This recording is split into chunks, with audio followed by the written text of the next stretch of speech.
સુરતમાં હિલા દલાલ સાથે સ્નેચિંગનો પ્રયાસ કરવામાં આવ્યો હતો। મહેન્દ્રપુરામાં મોપેડ પર જઈ રહેલા દંપતી પાસેથી સ્નેચરે પર્સ ખેંચવાનો પ્રયાસ કર્યો હતો। ચાલુ વાહને એકાએક પર્સ ખેંચાતા દંપતી રોડ પર પટકાતા મહિલાને ઈજાઓ થઈ હતી। સ્નેચિંગ કરી ભાગવા જતો યુવક પણ રોડ પર પટકાતા લોકોએ તેને ઝડપી પાડવાના પ્રયત્નો પણ કર્યા હતા। અનેક પ્રયત્નો બાદ સ્નેચર યુવક ત્યાંથી ફરાર થયો હતો। ચાલુ વાહને કરાયેલી સ્નેચિંગની આ સમગ્ર ઘટના સીસીટીવીમાં કેદ થઈ છે। પોલીસ તપાસમાં સ્નેચિંગ કરવા આવેલા યુવકનો મોપેડ પણ ચોરીનું હોવાનું સામે આવ્યું છે।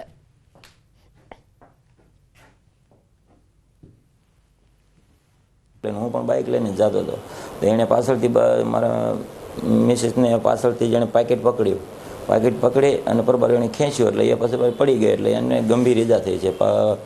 ગોઠણે 3 ફ્રેક્ચર થઈ ગયા છે।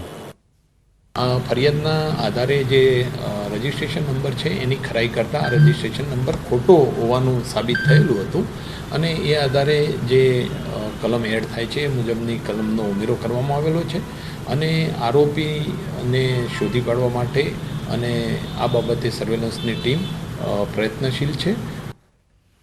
સુરતના પાંડેસરામાં ખાનગી સિક્યુરિટી એજન્સીના સુપરવાઇઝર પર ફાયરિંગના પ્રયાસનો મામલો સામે આવ્યો છે।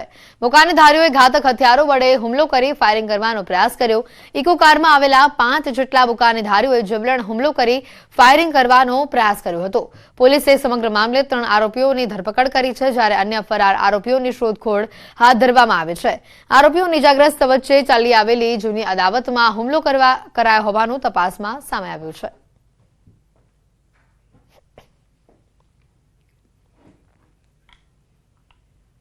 સુરતના ડિંડોલીમાં કારીગરે આપઘાતનો પ્રયાસ કર્યો બાદ બચી જતા લૂંટની ફરિયાદ નોંધાવી હોવાનું સામે આવ્યું છે।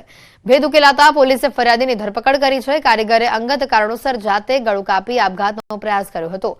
કોઈ જોઈ જતા તેને તાત્કાલિક સારવાર અર્થે ખસેડવામાં આવ્યો હતો। ડરના કારણે કારીગરે કોઈ વ્યક્તિને હત્યાનો પ્રયાસ કરી મોબાઈલ લૂંટ કરાયાની ફરિયાદ નોંધાવી હતી।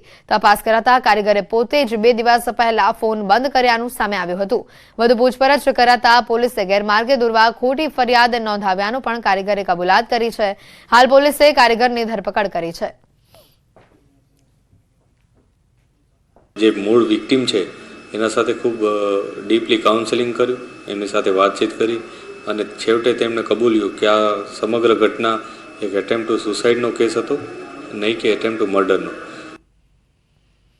સુરતના ઉધનામાં યુવક પર જીવલેણ હુમલો કરવામાં આવ્યો। જલારામનગર 4 રસ્તા નજીક હુમલાની ઘટના સામે આવી છે। 2 શખ્સોના ઝઘડામાં યુવક પર હુમલો થયો હતો। મધ્યસ્થી કરવા વચ્ચે પડેલા યુવક પર જીવલેણ હુમલો કરવામાં આવ્યો। સજ્જાહેર યુવક પર જીવલેણ હુમલાની આ ઘટના સામે આવી। ગંભીર હાલતમાં યુવકને સારવાર માટે નવી સિવિલ હોસ્પિટલ ખસેડવામાં આવ્યો હતો। યુવકની હાલત અતિ ગંભીર હોવાનું સામે આવ્યું। હુમલાખોરો દ્વારા નજીકમાં ચાદરનો ધંધો કરતા યુવકના ટેમ્પોમાં પણ તોડફોડ કરવામાં આવી હતી।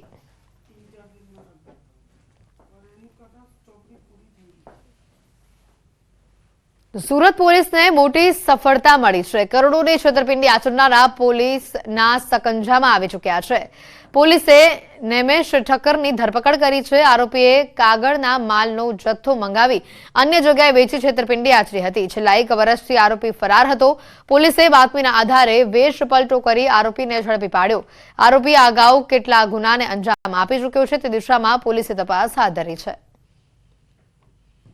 આ આરોપી પાછલા 1 વર્ષથી નાસ્તા ફરતા હતા અને આશરે રકમ 1 કરોડ 4 લાખની છેતરપિંડી કરેલ હતી। પોલીસે બાતમીદારો દ્વારા બાતમી મેળવી તેમને પુણે જઈ સ્વિગીની ડિલિવરી બોય બની અને એમની ખરાઈ હોવાની ખાતરી કરી પકડી પાડેલ છે। સેલવાસમાં દૂધની ચોરી સીસીટીવીમાં કેદ થઈ છે। દુકાનની બહારથી દૂધની થેલીની ચોરી, કેરેટમાં પડેલી દૂધની આ યુવક ચોરી કરતો નજરે પડી રહ્યો છે। ગાયત્રી મંદિર નજીક આવેલી દુકાન બહારની આ ઘટના છે। વહેલી સવારે બાઇક પર 2 યુવકો દૂધની ચોરી કરવા પહોંચ્યા હતા।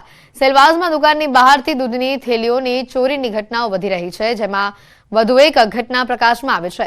દુકાન બહારથી દૂધની ચોરીના લાઈવ દ્રશ્યો સીસીટીવી કેમેરામાં કેદ થઈ ગયા હતા। સેલવાસના ગાયત્રી મંદિર નજીક આવેલી એક દુકાનની બહાર વહેલી સવારે દૂધની થેલીઓ ભરેલા કેરેટ પડ્યા હતા। રોજિંદા કામ પર દૂધના કેરેટ વહેલી સવારે આવેલા દુકાનની બહાર જ રાખવામાં આવ્યા હતા અને જો કે છેલ્લા કેટલાક સમયથી કેરેટમાંથી દૂધની ચોરીની ફરિયાદો પણ વધી રહી હતી.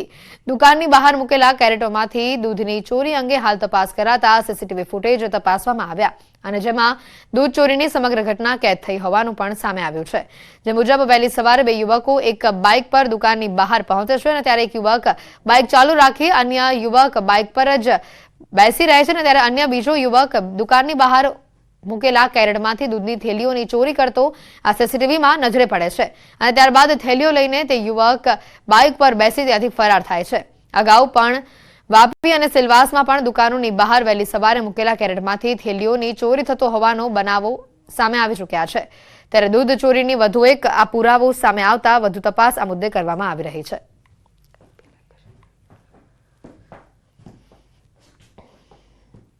સમાચારોમાં હાલ